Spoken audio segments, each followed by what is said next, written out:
Your B2B Marketing Pint is the podcast for B2B technology marketers who want to sharpen their competitive edge. Joined by other marketing veterans, your hosts Brian O'Grady and Brendan Ziolo share expertise on what works today and why. Grab a cold pint of hot takes on branding, content marketing, demand generation, and more, served with a side of sarcasm. Good morning, good afternoon, good evening, everyone. We're back for the latest episode of the B2B Marketing Pint. I'm super happy to be joined today with someone who has become a friend fairly quickly, Peter Meyers. We worked together on a project on sales and marketing alignment, maybe a year ago now. It's been a while. I think it was a year, yeah. I was really looking forward to having Peter on this as well. We won't repeat everything we did there. We'll ask him some new, much harder questions than I did. Peter is in the sales, leadership, and strategy area with a company called Portage Sales, where he's the president and founder. He's been doing this, like Brian and I, for a very long time. Let's just go with that today.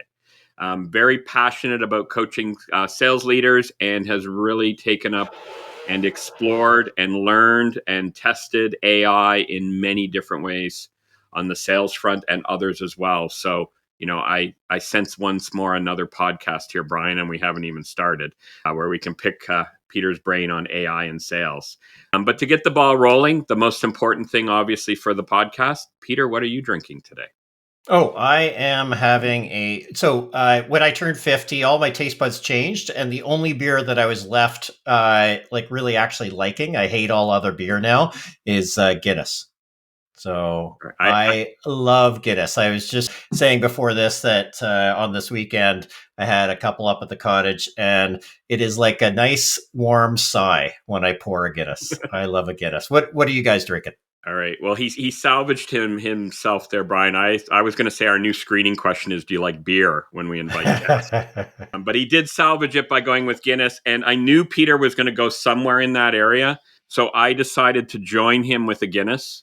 Oh, very nice. Is the non-alcohol 0% variety, as you may recall, which I stopped drinking. Maybe that's when I turned 50. I can't remember now.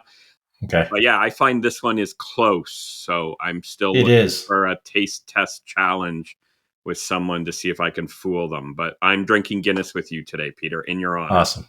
Thank you. Brian, what are you drinking? Guinness? Well, someone's got to go to the opposite end of the beer spectrum from you, gentlemen. And this will be two. Good guess. Good guess. This will be 2 episodes running where I send a shout out to our old friends at the macro breweries, not at the micro breweries. Oh boy! And you were close with your guess, but the brand here speaks to people. Molson Canadian. Wow. I know. Right. So please, everyone, avoid the nasty comments on Brian's beer choice for this episode. We'll try not to hold it against him. Brendan, that's no way to get sponsored.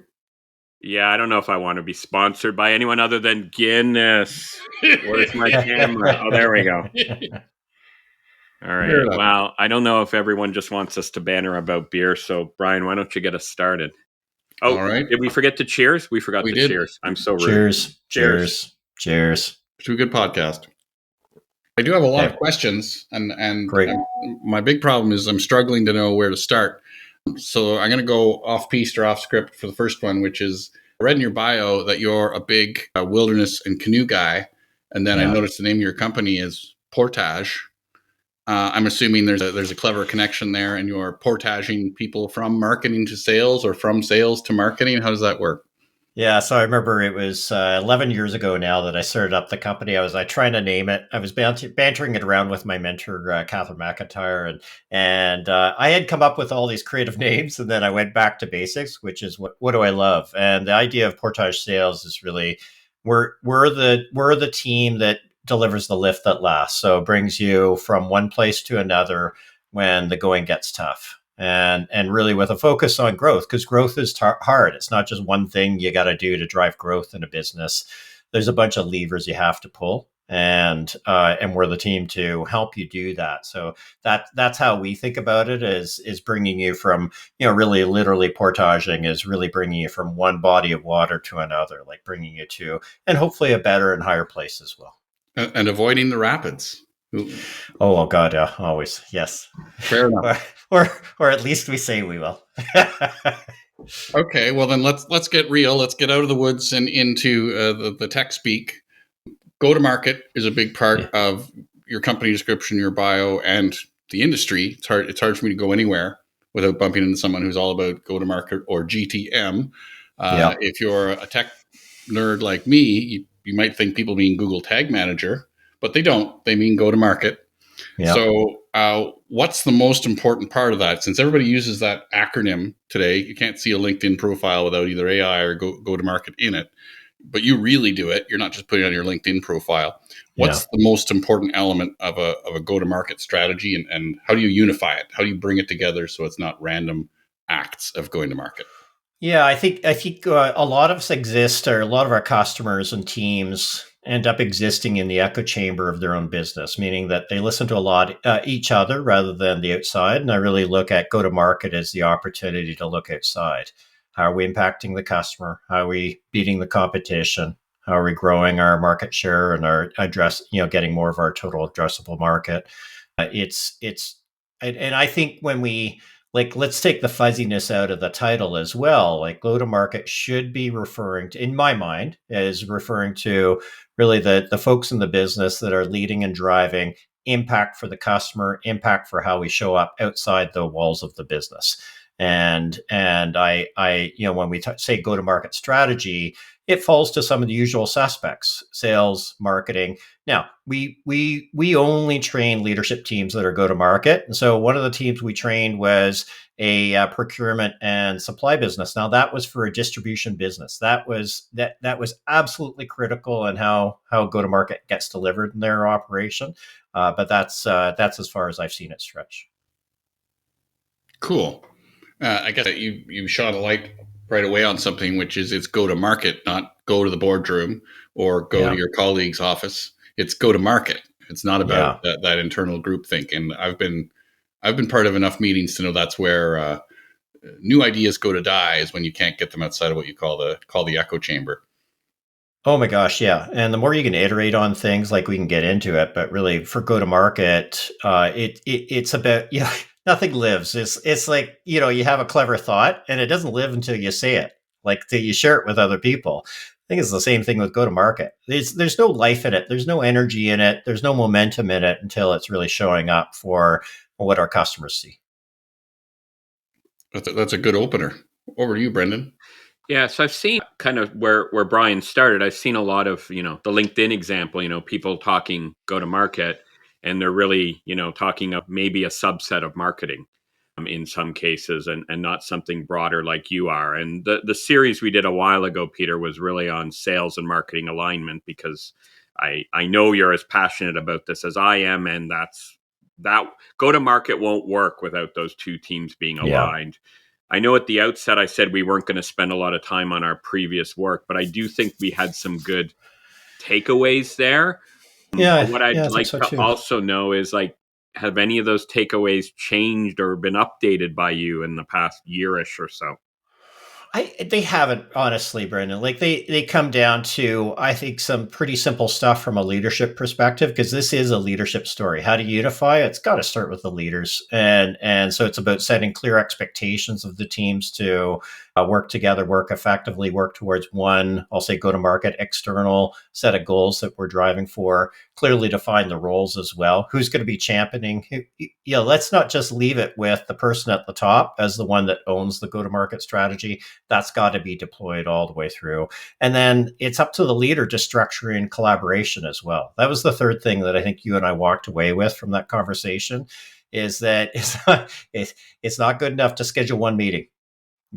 And everybody hates the word process. Everybody hates, but let's get this structured in. Let's get this as a regular, whether it's monthly, quarterly, weekly, every 2 days. I don't care what it is, but you've got to put it in place in order to, meaning a regular rhythm of driving and forcing and motivating collaboration between the teams in order to be effective, in order to have that kind of, I'll say, unified momentum. Yeah, and I think if I recall correctly, one of our other big takeaways or conclusions was just that, like you said, collaboration and stuff, but also that alignment of goals. And that's been a theme we've had with other guests as well as, if sales and marketing don't have common goals, then this alignment will just never happen because they're pulling in either opposite directions or at least different directions. Yeah, yeah. Yeah, I think you're right. Like I set expectations and I should have been more specific with that because I think that's the expectation of what's the goal that we're pulling towards, but also what's your role in it? What's Brian's role in it? Like let's deploy this and cascade it because otherwise it's not going to have it's not going to have the energy and people won't connect to their day-to-day work and what's on their work and development plan back to what's going to actually drive the results for us.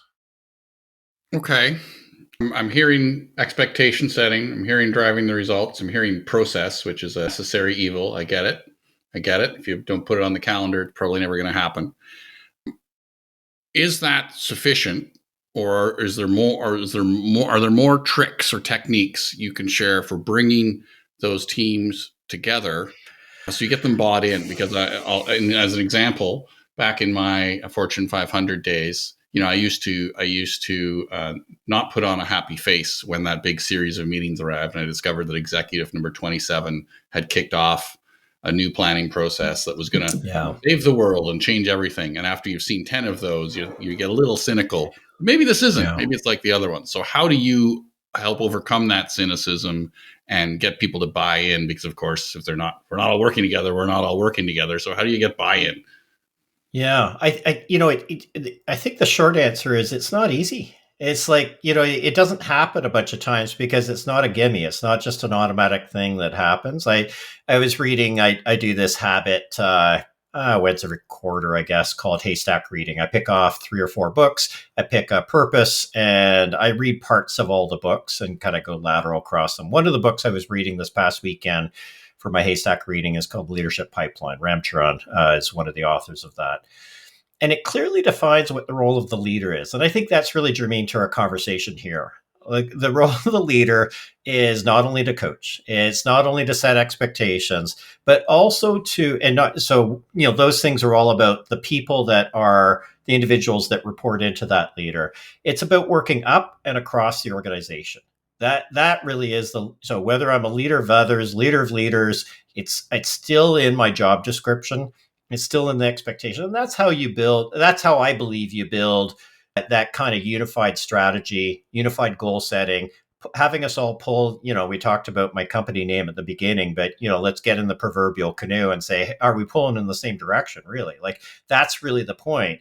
And that's not going to happen if I didn't talk to the other person. And so that's not for me to delegate. Like, of course I can get, Sarah on my team to also do that at her level or elsewhere in the organization, but it is my job. The buck stops there. As the leader, it is your job to go across the organization and up across and diagonal across the organization too, to network, build relationship, talk about what you see in the business, and also I'll say, listen, like ask a couple questions so that there is a true exchange of ideas. And you're starting, that's, I believe, where alignment comes from, where it starts and where it continues over time too.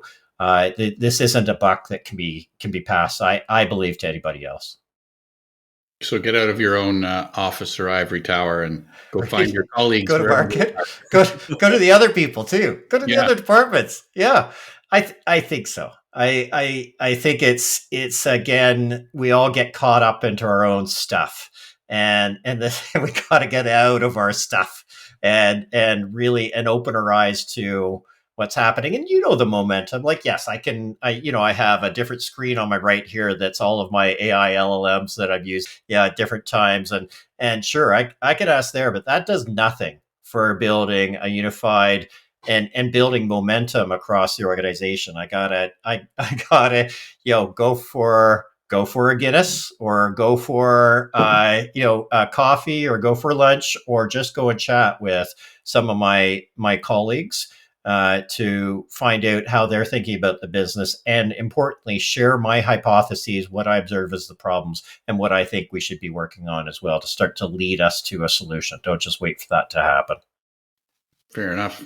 Yeah, I definitely remember one of the closest relationships I had with a sales leader at a small startup was, we'd go grab a burger and beer, Oh, once a week, or we'd go out after work for beer if he wasn't traveling and stuff like that. And yeah, I think we solved many or had many good discussions there than we ever did in the office, right? So yeah, yeah, yeah. getting out is a great I, tip there for sure. I think there is magic to that of, get away from the square table or the rectangular table, or even the round table. Like I used to, I wrecked my knee years ago, so I had to stop running, but I used to do long distance running when I was younger. And some of my favorite conversations were talking with my running partner. And because it's not so intense of across a desk or something like that. And I think there's magic. However, you set that up, whether it's walking over and grabbing a coffee, whatever that is. I think these are the small things that have big impacts for us as a leader. And boy, you can just add so much more energy to these conversations, make them real, and it's kind of fun too. It's exciting. Yeah. I think we may have answered part of this question, but I don't want to leave our audience thinking that we just recommend beer as the solution to everything. Although, well, maybe we do. Anyway, I'm going to ask the question again and see what else we come up with. But Things. I know you've worked with a lot of teams, a lot of sales leaders, Peter, and like outside of the going to grab a beer, are there any other best practices, anything common you see between the groups that are top performers and those that are, laggards or not quite where they need to be? Like, are there any other tips you can share here? Yeah, no, I think there's a lot. Like, there's a lot underneath that, and I think I'll open it up in a second to both of you as well. Of what have you observed? Let's look at the facts. The research says that for companies that have a unified strategy, meaning sales and marketing pulling in the same direction, on average they gain 30% more revenue, more than 30% more revenue than their peer set. So it's worth it. Number one. That's what we're all pulling for. We're pulling for growth. That's how we get our bonuses. That's how we look great. That's how we get our next great job as well. And so how do you do that? Well, number one, if you're one of the leaders in the organization, make sure you do what you're supposed to do, which is, as we said, work up and across the organization. I think another practice that gets forgotten sometimes, which is to pause and think. One of my favorite times of the year on my business, and when I used to work, similar to what you were saying, Brian, working in corporate as well, is the season and the time of the year to do the business review, do the step back and do the reflect. And it's easy to get caught into day to day, the grind. You're driving hard, and really doesn't matter when it is, but I see one of the things that the best performers do is they do a pause and step back. They do reflection time. They really think about, well, what do we face? What am I seeing? What's changed lately? The old Einstein thing of, what problem do I really need to be solving for? That thing of, if I had an hour to solve a problem, I'd spend 55 minutes figuring out what the problem was, defining it. I'm probably, really bastardized that quote, but still, it still holds. And then sharing that with others, defining the problem, understanding our problems, whatever that is, having some hypotheses around it. So I think that's one piece. The other piece I think about a lot is I was in a program called Strategic Coach, and it's, I think, just a terrific entrepreneurial program. And one of the models that they use for planning is a 3M model, and it really ends with, where do I have momentum in the business? And I think that's another piece, is that great leaders that I see, that I work with, I have the absolute pleasure of working with in my business, are the ones that are also watching for, where do we have momentum in the business and how can I build on it? It's so easy to keep focusing on where are all the gaps, and it's, you can't be everything to everybody. And so figure out what's really working and build on that. And I see that as a habit for great leaders, of watching for that momentum, planting the seeds to build that momentum, and building on what works in their business versus staying focused and, I'll say, distracted by all the problems, because there's always crap going on. Like there's always problems. There's always bumps. We've all got them in our businesses and can see them easily from the outside in all of our client businesses as well. But let me and that was a bit windy. Let me open it up to you guys. Like, what's if you had tips, like what's the one tip that you would throw out as, what is I'll say the call out of a great successful leader in creating this kind of momentum and strategy? Oh, I want in. I thought, Brian, I thought the guests weren't allowed to ask us questions. He's a bit of a rule breaker, I guess. Man. I don't know. Yeah, man. Well, if you're looking to jump in here, go for it, Brian. You have first stab at this. All right. Well, you touched on one of my favorite concepts. It can be referred to as the Einstein quote that sounds trite, but it ain't wrong. And one of my mentors, a guy named Larry Smith, an economist at the University of Waterloo, he had me in a few years ago to help judge an entrepreneurship contest for all the best aspiring entrepreneurs at the University of Waterloo, my alma mater. And this contest, you'll be thrilled to know, was based entirely upon that aspiring entrepreneur's understanding of the market problem they were trying to solve. So much so that if they mentioned their solution, because of course they all had solutions, that's how they got here. If you win the competition, you actually get funding and support for your idea to go be an entrepreneur. But if they even mentioned their solution to the judges, they were disqualified. It was so heavily focused on, do you understand the problem you're trying to solve? Because the deeper you go there, the more terrible mistakes you avoid making by knowing so much more about what you're trying to achieve. So I'm a huge fan of that concept. And another way of expressing it is that solutions are a dime a dozen. And a lot of solutions could be valid, but until you really thoroughly understand the problem you're trying to solve, it's not really worth pursuing it much, in my opinion.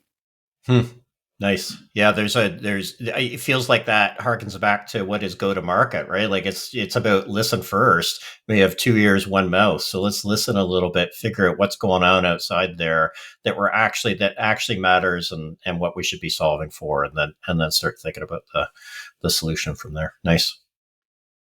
Yeah, I guess I have a couple thoughts on that, just to kind of build off of what you're both saying in terms of really understanding the problem and, getting out there and stuff like that. The one tip I guess I've had, and I'm not sure if this is necessarily even needs to be leaders doing this, but I find often, marketing people getting out of the office and in front of the customer or in those customer meetings rarely happens, right? And it's, and I get some of the reasons for why it doesn't. There's travel expenses, there's 50 people in the room, you don't want to have 51 or whatever the case may be. But I know any opportunity I had as a marketer to be in those meetings, I didn't have to speak, I didn't have to present, I could just listen, right? Yeah. Really helps you get to the bottom of the problem, and then helps these other things as well.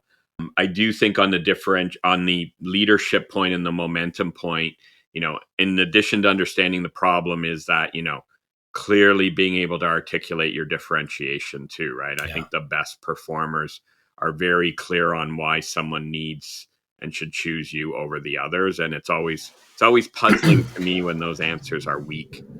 Yeah. Or non-existent in some cases, or my favorite / pet peeve is I have no competition. And all that says to me is two things, right? You either don't have a market and you're not going to make money, or you don't understand the problem, because the problem's being solved somehow today. Sometimes it's being solved poorly. That's fair, but it is being solved somehow. So yeah, I would just add the differentiation to what both of you had said on some of what the best performers do. Yeah, what's fun about that too is there's layers and layers. I was listening to a podcast recently, Clayton Christensen, who passed, I think, in 2020. He's the creator of Jobs to Be Done. Yeah. And talk about like peeling back the onion to say, what are we actually solving for? He uses this quote in there that says, what the customer is buying is never what you think you're selling. And uses the whole McDonald's milkshake. And really, when he gets to the bottom of it, the competitor to the milkshake is really donuts. and Yeah. a banana and, things like that. So it's like, of course, McDonald's would never think that, never have thought that way otherwise. And so, it still points back to like, just spend some time reflecting, like think about what are we actually solving for? And as you say, like what a crime that we're not spending enough time as leaders as well in with customers and really listening up for that. So I think there's a lot of wisdom in that of just boy, simple stuff, but just get out there. Well, I want to haul us back to a proper planning question. Yeah. But before I do, I have a warning you guys have just reminded me of, which is if you're working with people to figure out what problem it is you're trying to solve, be careful using the word problem. Because people who are not familiar with Greek argumentation, for example, or there's another one, argumentation, assume you've gone negative and you're saying that everything's a problem just by using that word. So you can say instead, what are we trying to achieve or what are we trying to do here? Yeah. That's revealing some trauma and a scar I have, a meeting that went very badly by my misuse of the word problem. Yeah. But let's go to planning again for a second. Go to market planning. You talked about executive leadership, working together. I've been through a lot of planning cycles in a lot of different organizations of different sizes. And Q4 often senior leadership, unless they're in sales, often disappears, locks themselves in rooms, not unlike you're saying, to start planning for the next fiscal. Yeah. And come usually January, because let's be honest, most of these plans don't actually get baked until sometime into Q1. But whenever they get rolled out in Q1, sometimes, here's my, maybe I'm playing the role of the cynical guy today, so that's my role, I'll take it. Sometimes these plans look wonderful, grandiose, completely divorced from anything the organization is doing or even knows how to do. And often those plans after Q1 are never spoken about again and get put in a box and forgotten and everybody moves on.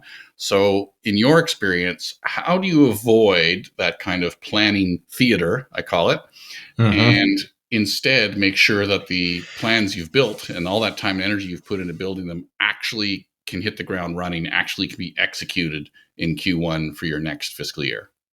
So I'm gonna throw something out that is a personal belief and probably fall like a big fat wet balloon here is that I don't think we should be doing annual planning anymore. I think it should be quarterly. I think it should be rolling 3 quarters, 2 quarters, 4 quarters, whatever. I do think things are changing rapidly enough and our attention span's a little bit short. And so I would really rather see that because that forces what forces out the problem that you're talking about, Brian, because I've seen that too many times where organizations will, I love that word theater. I think do the act it out, but not actually follow through. And that's a big problem. I think the second piece, so number one, give up on annual, go rolling and do 2, 3, 4 quarters, whatever that is, sort of similar to forecasting.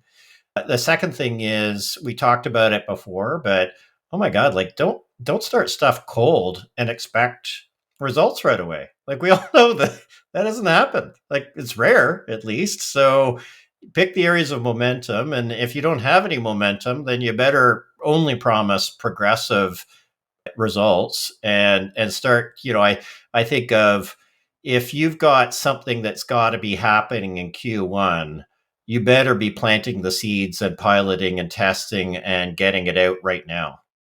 You can't wait.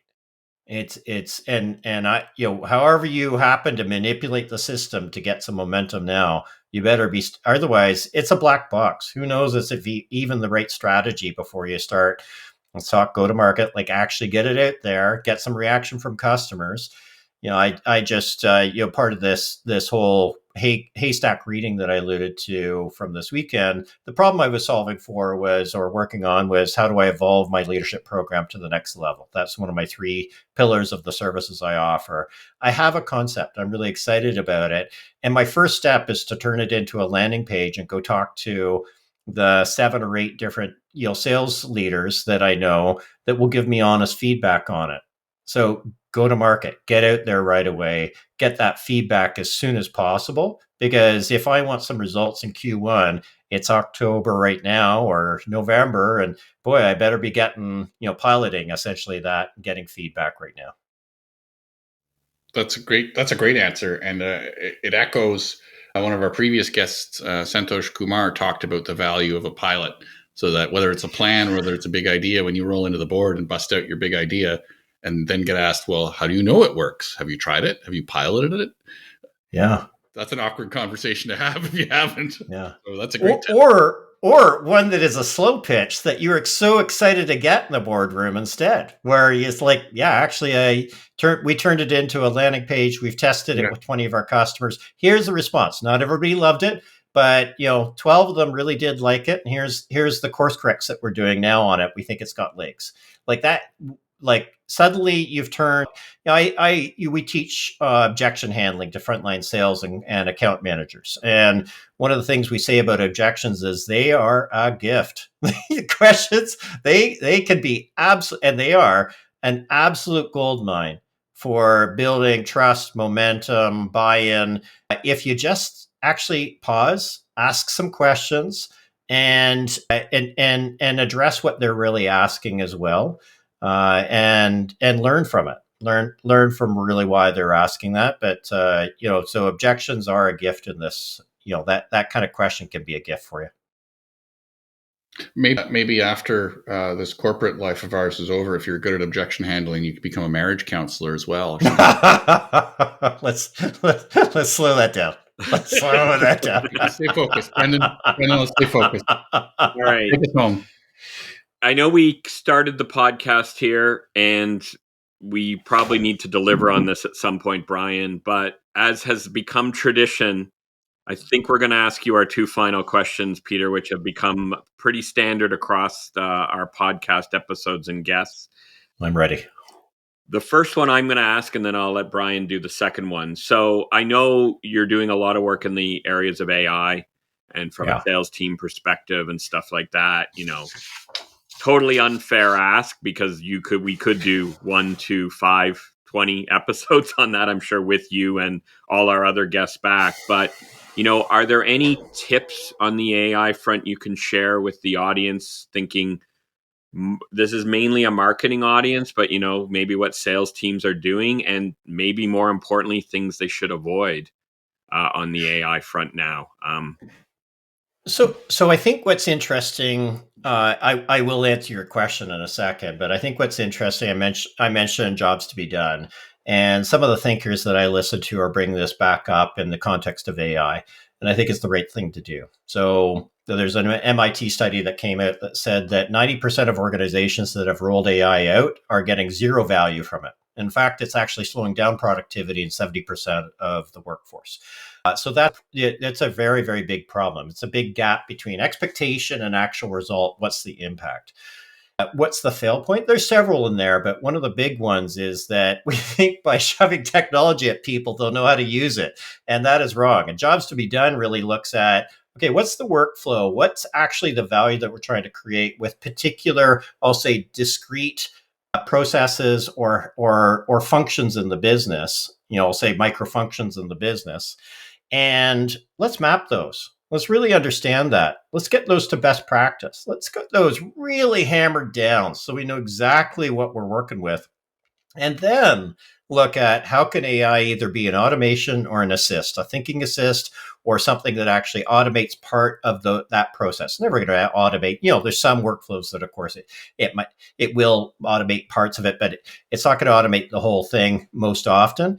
And so, when I'm in with customers and I sell in our Rev AI initiatives, I'm pretty clear to say that 70% of the work has nothing to do with technology at this point, because they've got to nail down what's their value prop, what's our sales, that part of the sales process, what's our monthly business review process that we do with customers, whatever that is.